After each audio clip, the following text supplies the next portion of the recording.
se conecta con nosotros por la vía digital Adelis Ferro. Ella es presidenta del Venezuelan American Caucus. Está a propósito conectada con nosotros porque han sido unos meses prolongados.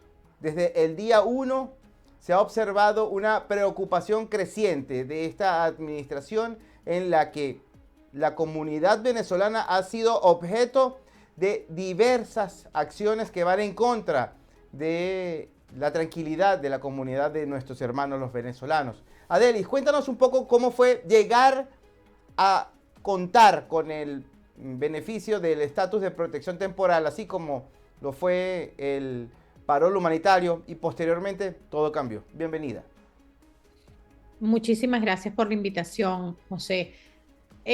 Mira, nosotros, no solamente el Venezuelan American Caucus, un grupo de organizaciones, incluso desde el 2014, debo decir, los fundadores de las Casas de Venezuela habían empezado, ya teniendo muchos años aquí, con la idea del parol humanitario para los venezolanos.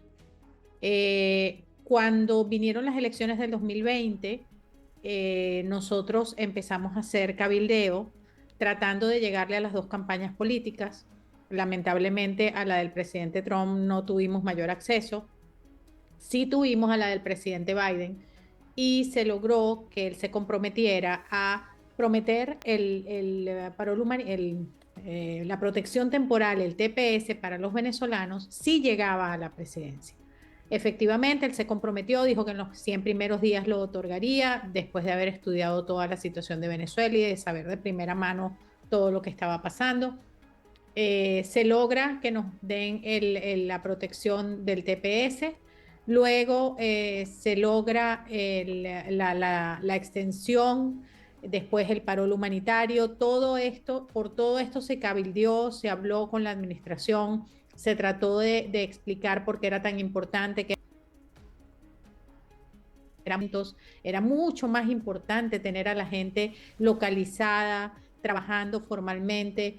Y la verdad, siempre tuvimos, a pesar de que nunca nada era perfecto y de que muchas veces nos dejaron con las peticiones sin cumplir, siempre fuimos escuchados y logramos hasta la redesignación del TPS y la última extensión que dio el secretario Mayorkas en enero de este año.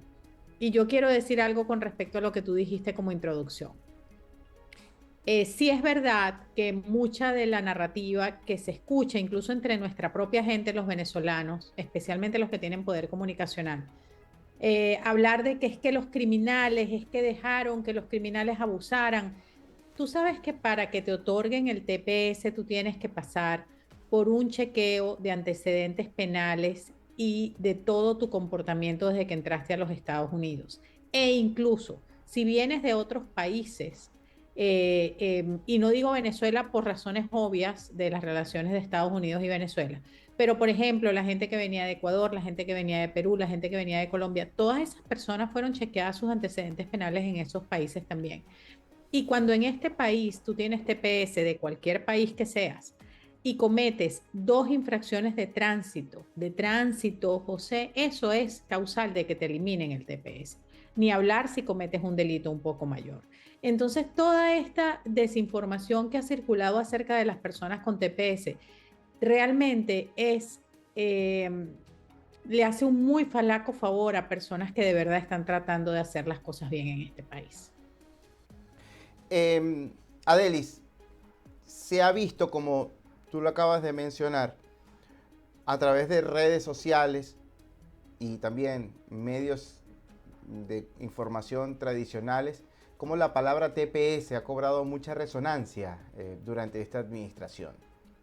Eh, Acuñar a distintas comunidades de una manera tan ligera, entre ellas las venezolanas, como criminal, ha sido bastante comprometedor para muchos de nosotros quienes damos la cara. Y tratamos de poner los elementos, en este caso, para que sean los integrantes de la audiencia y sea la opinión pública la que saque sus propias conclusiones, sin impulsar ninguna de las dos motivaciones o los dos elementos que hay. Yo hablo con los hechos. Yo hablo de una mayoría de venezolanos que ha llegado acá a este país, que muchos llegamos con la intención de trabajar y por vía legítima. Otros llegaron como familia que tengo por este beneficio, el parol humanitario y posteriormente el TPS. Y actualmente están trabajando, aguardando por el permiso de trabajo. Yo no puedo todavía decir que conozco algún criminal. Y conozco muchos venezolanos. Es decir, ha habido una generalización bastante perjudicial en contra de nosotros, la comunidad venezolana.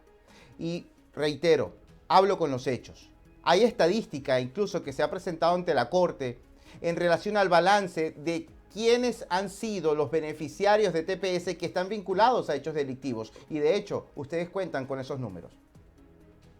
Totalmente. Y esas son cifras que no las damos nosotros, ni las averiguamos nosotros, son cifras oficiales.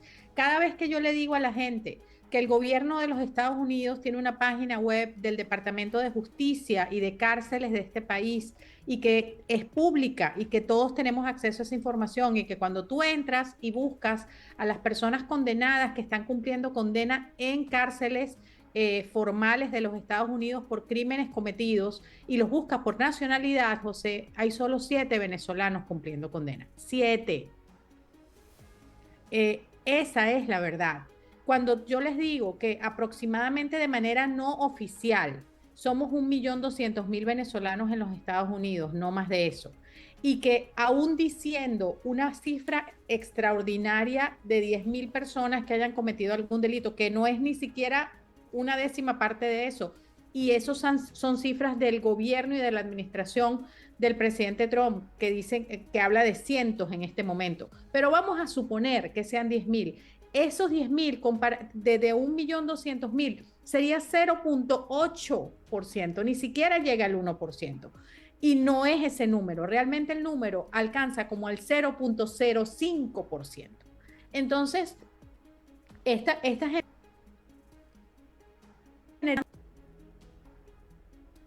de nuestra comunidad, en la que por supuesto hay personas que han cometido delitos, algunos delitos horrendos, pero no somos una excepción. Nosotros no somos una comunidad a la que le está pasando algo que no le ha pasado a otras comunidades. Me encantaría que en la nuestra no pasara, pero la verdad es que cuando hay tanta gente de una misma comunidad y han entrado en un número grande a un país de una misma nacionalidad, es estadísticamente imposible que todos sean personas de bien. Y nosotros siempre hemos pedido que caiga todo el peso de la ley sobre quien cometa un crimen. Nosotros lo que sí hemos pedido una y otra vez es que todas las personas tengan derecho al debido proceso antes de catalogarlos como culpables, porque si las personas que son culpables no tienen un debido proceso para identificarlos como culpables, eso significa que los que son inocentes tampoco lo van a tener, José. Y de eso es de lo que se trata la democracia y la separación de poderes y el Estado de Derecho.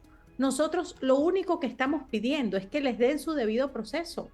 Aquí cuando la administración Obama se deportó a muchísima gente y las organizaciones civiles lo empezaron a llamar el deporter in chief, porque ha sido el que más gente ha deportado. La gran diferencia es que esté o yo no de acuerdo con todo lo que él hizo de deportar gente, se hizo siguiendo un debido proceso. Y por eso, a pesar de que a mí no me guste, bueno, además estaba llegando yo a este país, no hay mucho que se pueda hacer en el plano legal, pero en este momento no se está siguiendo un debido proceso. Que alguien lo detengan por cómo se ve y cuando se sabe que es venezolano se le manden a quitar la ropa para ver si tienen tatuajes, para catalogarlos o no como miembros del Tren de Aragua, no es debido proceso. Eso es perfil, lo que aquí se llama profiling, perfilar a una persona. Entonces, contra eso es que hemos estado tratando de luchar. Y lo peor de todo esto es que mucha gente de nuestra nacionalidad ha apoyado hacer este perfil, ha apoyado esta narrativa. Y esa es la verdad. Y eso es lo más doloroso, porque lo que no hemos entendido es que en este saco nos van a meter a todos y nos están metiendo a todos, sin importar si usted es ciudadano, si no es ciudadano, si tiene residencia, si tiene TPS. todos, porque al final todos somos venezolanos y siempre vamos a ser venezolanos. Entonces, ha sido una situación extremadamente difícil y por eso es que muchas organizaciones hemos decidido levantar la voz, hemos decidido tratar de hacer lo posible por ayudar, porque los venezolanos ya hemos sufrido bastante, ¿vale? Y seguir sufriendo sin razón y sin que haya ninguna evidencia de que alguien ha hecho algo malo solo por el hecho de ser venezolano y de no tener los documentos en ese Sí. momento o no tener estatus legal, es devastador. Adelis, en el estado de Florida, uno de los lugares en la Unión Americana donde mayor se concentran los venezolanos, hay una insistencia en compaginar los esfuerzos estatales de las fuerzas del orden con las autoridades federales de inmigración. Esto es intimidatorio, esto es retórica. ¿Cómo lo interpretan ustedes desde el Venezuelan American Caucus?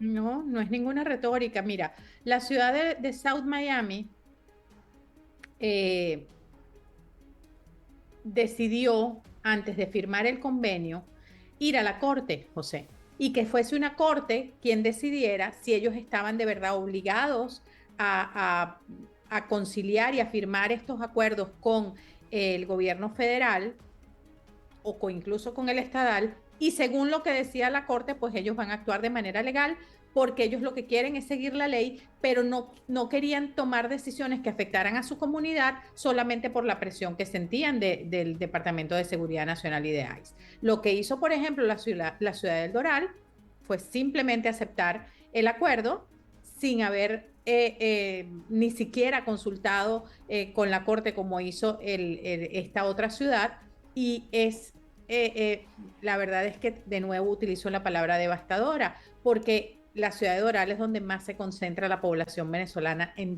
como densidad poblacional en todos los Estados Unidos. Entonces, mira, hace una semana en el estado de la Florida se llevaron,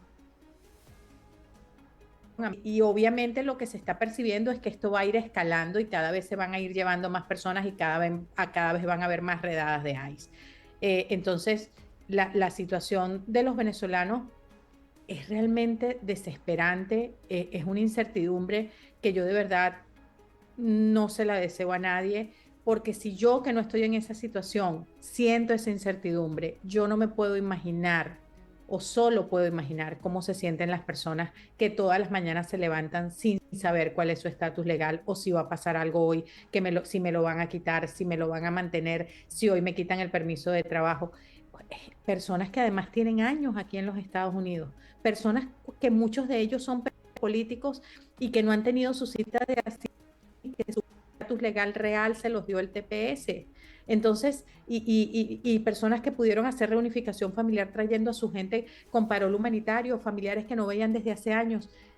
Es ese foco que pusieron en nuestra comunidad, la verdad sin haberlo merecido, porque de nuevo, las personas que han cometido delitos de nacionalidad venezolana en los Estados Unidos son un número ínfimo, ínfimo.